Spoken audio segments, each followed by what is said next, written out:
In fact, at that time, the accounting officer between 2022 and 2023 financial year was the State House Controller. Procurement was done, tender was awarded, and the renovations were done. As and you can see, the place looks good.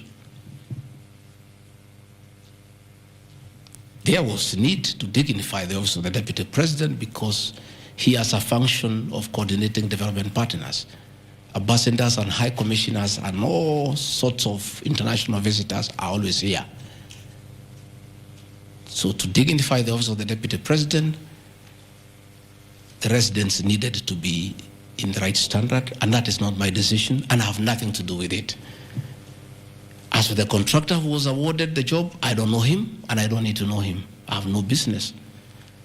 Where he transferred his money, I would not know. I have no access to his account. Whether he is related to me, the answer is no. I don't know him.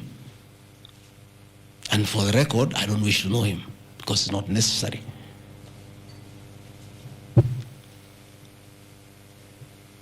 Government expenditure is audited every year by the Auditor General.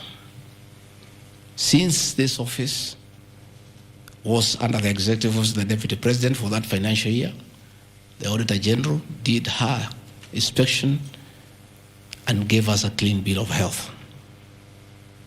The renovations that were done were not highlighted with having any audit query. If the Honorable Mutuse had taken his time to look at the Auditor General's report, he would not have brought this baseless accusation. And even if there was an accusation, it should be directed to the accounting officer, who is the State House Controller, not me.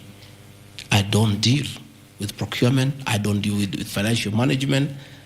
I don't deal with anything to do with public finances.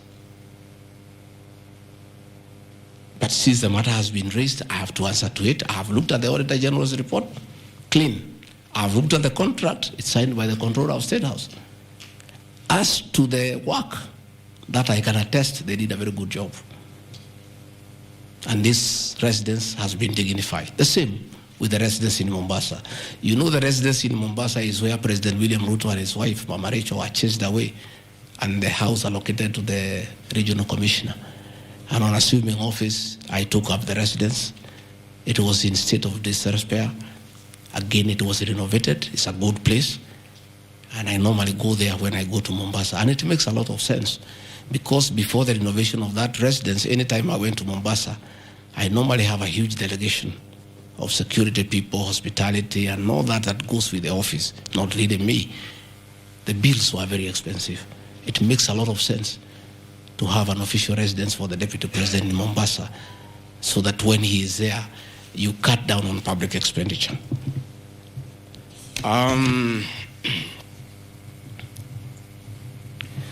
Dubiously acquiring a substantial portion of sum of 100 million paid to Lusona Events Limited. Again, that's another ridiculous accusation from the North.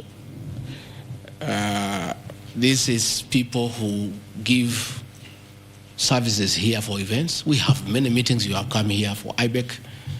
There are tents put up here to the required standard. We have meetings here for development partners. This is a very busy residence. Most of you have been here. Again, I don't get involved in procurement. That is the work of the accounting officer and his team in public finance management.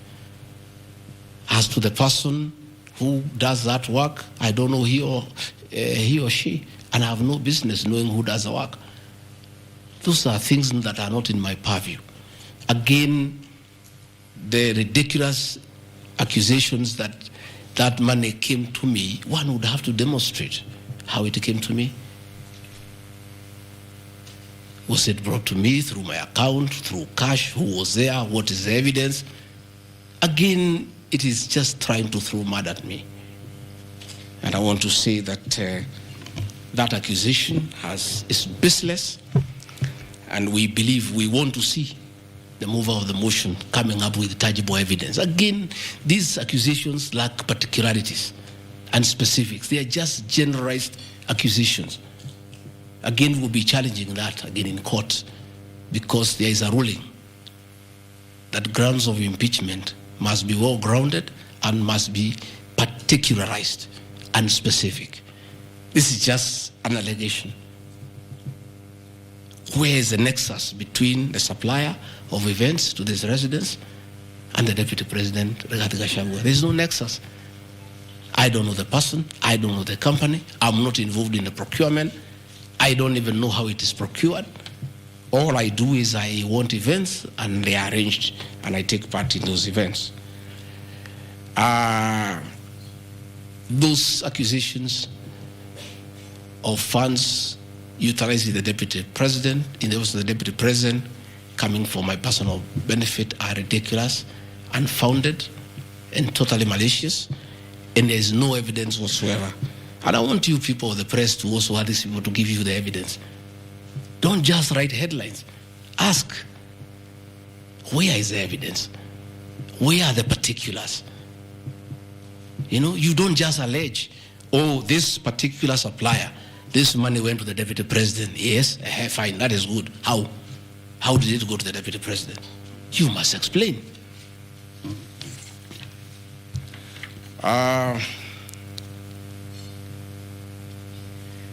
Alleged sensational but false allegations against Lady Justice Esther Maina.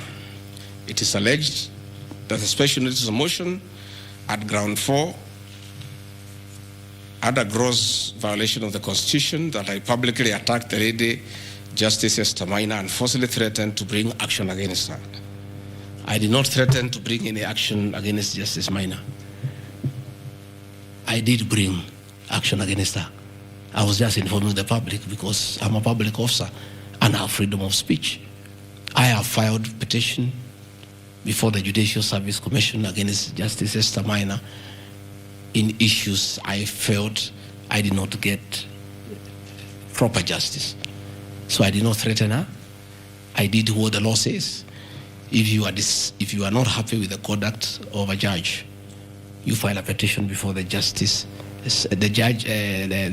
Service Commission, which I have done.